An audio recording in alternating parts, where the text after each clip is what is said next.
culture there idea de bia say ye but ni nyina no na sikasem na nyamincha de ban or making a little provision for us in capitation grants.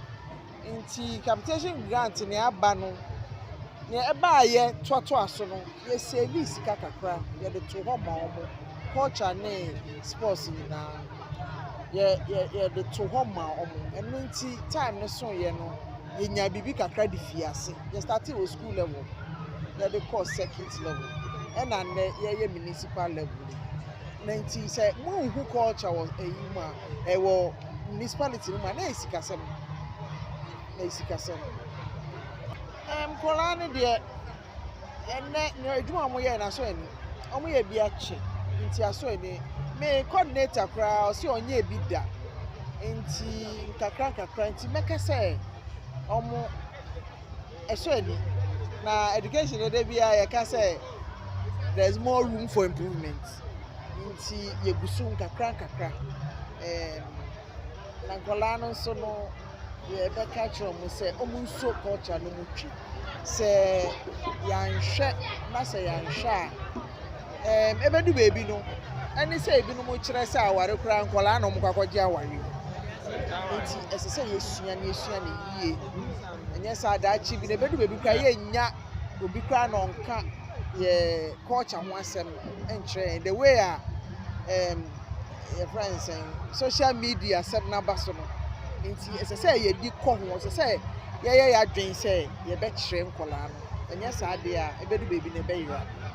kura ni nyame animu ni. This is about 7 years ni na ye nya bibi say e wo mensin mu na ene performance na nkola na put up no manya rehyem say culture no ewui senia amanfo ekeka no na me buy na challenges bebre wo ho but ni nyina echi no ofo na timi abe put up this spectacular performance and American say we are positive said definitely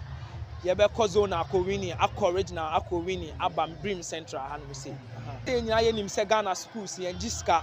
enti capitation so eba afibia no nye ahibia ye betimi dia ye festivals bebrebe ese say ye akopem say ye be do regional level and national level enti sikasem titru ahayen sa season we pa in fact ye be wie na ya bobo ka ne ade but yenim say nyame wo ho ne aboafo wo ho nko ade ye be yi aka ne nyina afi ho na me fa akwanya nso asre MC say be ya onjina president anamo mu na omo approve level bi na yentimi mobilize sika na subsequent events no yenye na enye fe ebi onso no ye challenge ba ko ne nsuo won say weather no high in some of our mini festivals ni nyina mu no and am say abofra ba ko ye wi adwumadie no fofi anto atawonya akwanhia kakra but nyame adom ne ho ye one or two challenges kakra metimi enumerate no ha e kire wa ha character formation say akwala no betimi a preserve ne culture no wan say me free Ghana mama mrenie ni nyina yade a wo say awofo no ede omho gimu bi timetoto asre odan awofo ene Birim central awofo say mo te say mo ma no ye dwumadie bi say a mo mfo mo sunsumu meden emetai o machi na no kra abofra bi perform no hu say ne ma metim na obo ne nsem kra otimi hu say no ade emenya na menye ne yie ti ye betre awofo no say next time ye be ye no ye betonsa ye tonsa frɛ mo a aya o mo mra ukra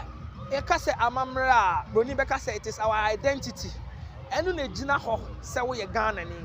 eti wata de hyem waduane diem onyom to wasa afahya awodie oyi kire niama ni nyina ne gina so ane amamre eti say ewo genius mra mu say yenye ne say ya na ne kwan so ano no enti mehre say aban onkoso a ma ekwan na Ghana amamre ne de emfa nkire mo frama no ewo school ya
They do some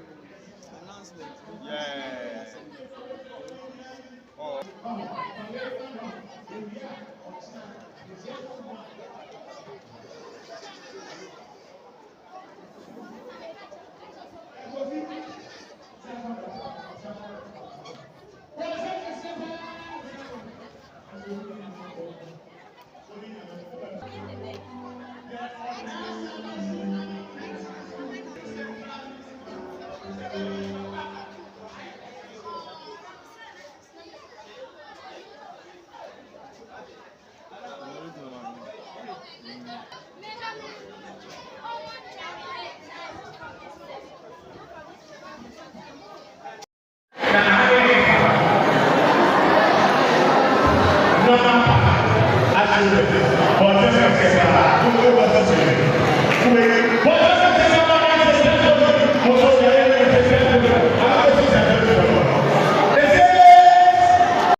No microphone.